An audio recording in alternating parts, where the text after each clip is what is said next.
mi bui lam ni ka e ngai zo ni tu le chamwa in guru no se sa ko chu ko ko ni ku cha to ni yang in to ni so ya kan nei ko sui to ni ya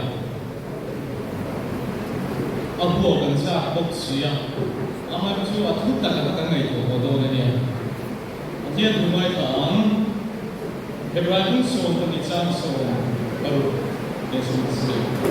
Ingat mengemo, esau orang punya zada umi emo, ani orang tangan, ani itu orang kiri nasu capai kerja pulang. Jumi buat jual malso nasu jualan koin, mitui jualin tanema in sama selang. Liru ilam leher macam dua wangi kain rangka sia. Adukan sia dalam tansalan manusia sebesar. Amin. Dia.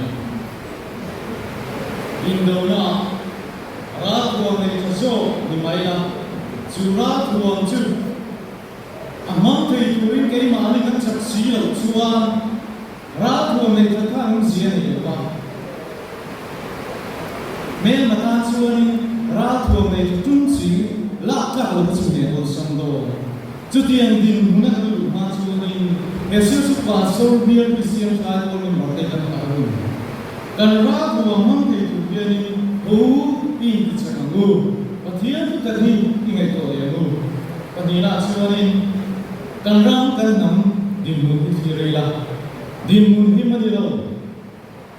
Midam tak kena search ni dia kena search ni na. Nampak ke dimun akan dimme kan pundana tak dia me. Yang wangi. Suara tua wangi kan try kuidam tak muat aniliam sesuai. Kumtara report kan ngai thalenga kan try kui. KTP member jenis zat ini kan sulian dia. Kan sulian tam so ni.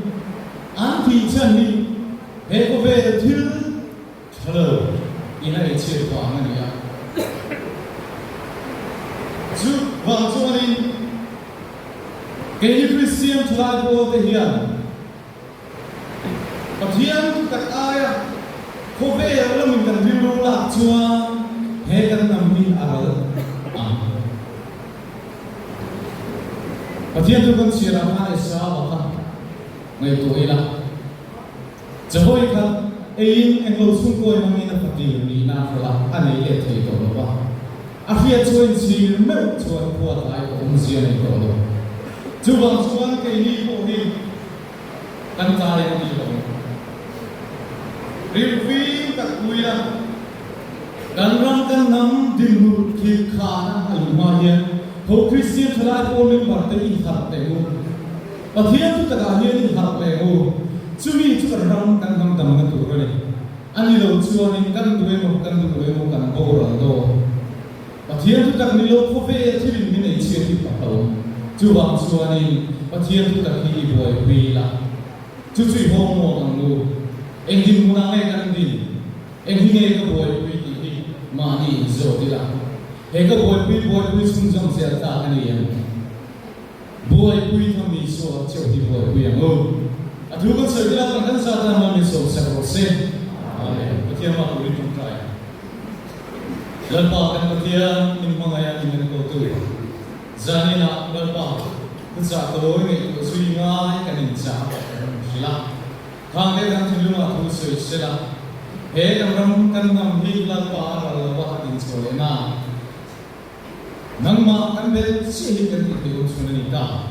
Lalpa ilang kan lo hui tu cuma sampai pasal bisa amin kan dia.